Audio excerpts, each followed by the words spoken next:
আমি 10 ঘন্টার জন্য একটা দেশ সফরে গিয়েছিলাম। খুব ছোট দেশ, তাদের নিজস্ব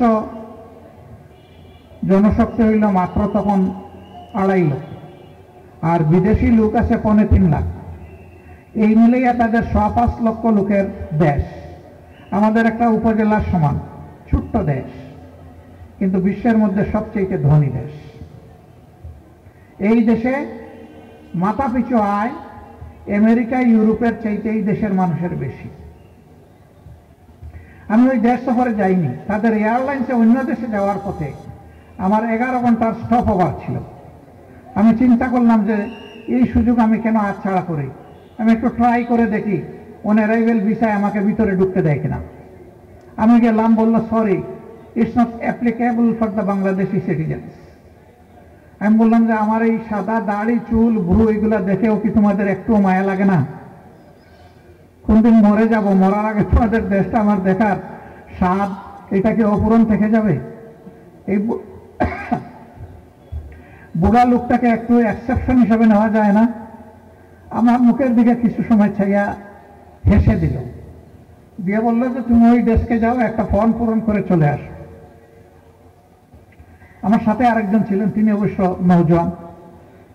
আমরা দুইজন গেলাম, দেখি যে ওই লোকটা তার মানে দেশ ছেড়ে পিছনে পিছনে আমাদের সাথে চলে আসে।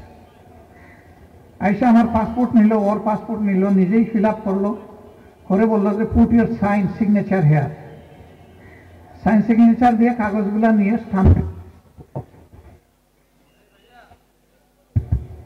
এখন কি করে চলে যাও। গেলাম, দেশটা ঘুরে ঘুরে দেখলাম, চমৎকার সাজানো গুজানো একটা দেশ। যিনি গাইড ছিলেন তিনি একজন ডাক্তার, আমাদের সিরাজগঞ্জে বাড়ি, ইএনটি স্পেশালিস্ট। আমি জিজ্ঞেস করলাম, ভাই এত সুন্দর দেশ এরা সাজালো কিভাবে? প্রসঙ্গত এটাও বলতে হয় যে ওই দেশের রাজার একটা সালাম আমরা পেয়েছিলাম। আমাদের গাইড বলতেছিল আপনার কপাল ভালো থাকলে সালাম পেয়ে যাবেন, রাজা আপনাকে সালাম দিবে। আমি রাজা সালাম দিবে? বলে হ্যাঁ, রাজা সালাম দিবে, আপনার কপাল ভালো থাকে। হঠাৎ করে অপর দিক থেকে আসতেছে একটা জিপ, বললো যে এটা রাজার জিপ, সালাম পেয়ে যাচ্ছেন আপনারা। নিজেই ড্রাইভ করতেছে, গাড়িতে দ্বিতীয় কোনো লোক নাই, সামনে পিছনে কোনো স্পট নাই, একটা মোটরসাইকেলও নাই, কোনো পুলিশ নাই, ফোর্স নাই, সিকিউরিটি নেই। সালাম দিয়ে দিয়ে তিনি ড্রাইভ করে চলে যাচ্ছেন, মিষ্টি হাসি দিয়ে সালাম দিচ্ছেন। তাই বললাম কি আশ্চর্য, দেশ ছোট হোক কিন্তু একজন শাসক তো, তার কোনো সিকিউরিটি লাগে না? ওই নো। এবং কেন লাগে না? বলে যে উনি একা খায় না, সবাইকে নিয়ে খায়, যার যেটা পাওনা সবাইকে দেয়, সবাই সন্তুষ্ট, কারো কোনো ডিমান্ড নাই।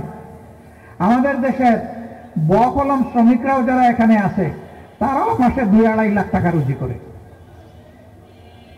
এবং তারা প্রত্যেকে একটা প্রাইভেট কার মেইনটেইন করে। আমারে জিজ্ঞেস করলো আপনি কি এই সিটিতে কোনো বাস দেখেছেন? আমি বললাম না। আমি বললাম কত লোককে আমাকে জিজ্ঞেস করলো হাঁটতে দেখেছেন? আমি বললাম তাও দেখলাম না।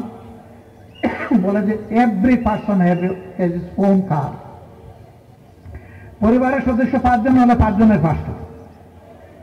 আল্লাহ এত সম্পদ দিলেন এই দেশটাকে। আমি জিজ্ঞেস করলাম এই দেশটা কত সাল থেকে এরকম হলো?